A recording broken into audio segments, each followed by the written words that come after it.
बोलिया को नहीं है, लेकिन बदमाश तो वही है। अभी जो ले ली वही।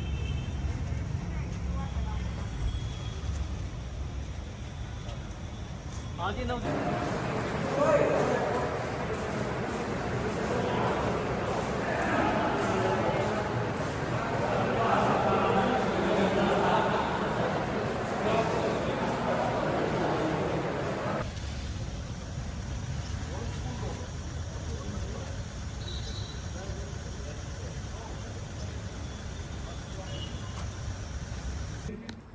अठारह के करीब मामले मेरे पास पार्टियां आई थी।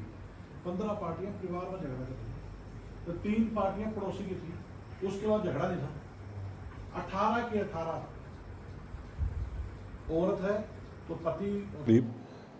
उचाणा थाने के अंतर्गत आने वाले गांव काबरछा के मौजूदा सरपंच संदीप की काबरछा के ही रहने वाले कुछ व्यक्ति द्वारा गोली मार के हत्या कर दी गई थी। ये काफ़ी सनसनीखेज मामला था कि युवा सरपंच की दिन सुबह सुबह गोली मार के हत्या करना, और इसका जो मुख्य कारण जो एफआईआर में मृतक के भाई के द्वारा लिखवाया गया था वो था चुनावी रंजिश कि जो दोषी पक्ष है उनके परिवार से भी किसी ने इलेक्शन लड़ा था, जो इलेक्शन हार गए थे और उसके बाद से चुनावी रंजिश अपने मन में पाले हुए थे, और उसी के चलते इन्होंने कल सुबह इस घटनाकांड को अंजाम दिया था। काफ़ी संवेदनशील मामला था, जिसके चलते जींद पुलिस की 5 स्पेशल टीमें गठित की गई, और जहाँ जहाँ इनके संभावित ठिकाने हो सकते थे वहाँ वहाँ पुलिस के द्वारा रेड्स करना स्टार्ट किया गया। कल रात को भी कुछ ऐसी डेवलपमेंट थी कि गांव में ये दोबारा घुस सकते हैं, जिसके चलते मैं भी कल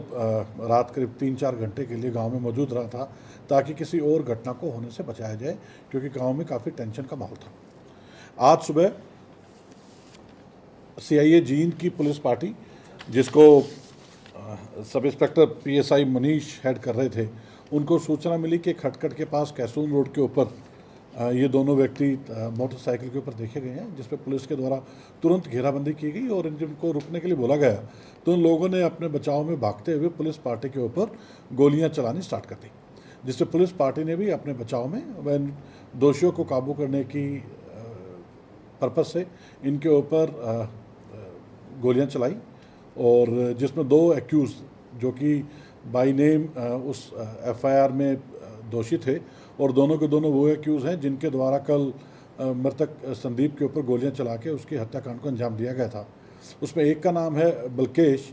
एलियस भोला, और दूसरा जो व्यक्ति है उसका नाम है नवदीप। ये दोनों एक ही परिवार से संबंध रखते हैं, और इन दोनों को पुलिस मुठभेड़ के दौरान एक गोली इनके पैर में लगी है। पुलिस ने ना केवल दोनों दोषियों को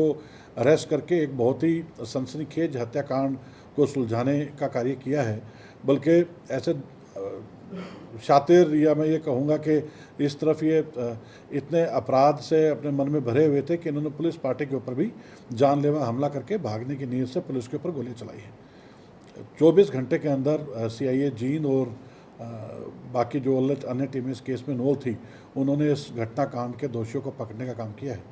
कल इस विषय में काबरछा गांव के लोगों द्वारा रोष के चलते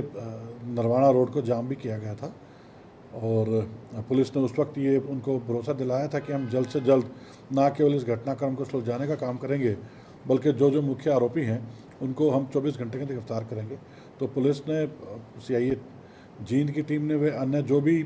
टीम्स इस केस में इन्वॉल्व थी, उन्होंने बहुत अच्छा काम किया है। ना केवल कल अलग अलग ठिकानों पे, इनके संभावित ठिकानों पे टाइमली रेड करके इनको पहुंचने वाली सभी मदद को रोका गया,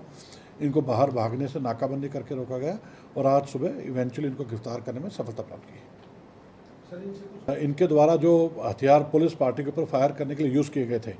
शायद यही वो हथियार हो सकते हैं जिनसे कल जो काबरछा गांव के सरपंच थे मृतक संदीप, उनकी हत्या की गई हो।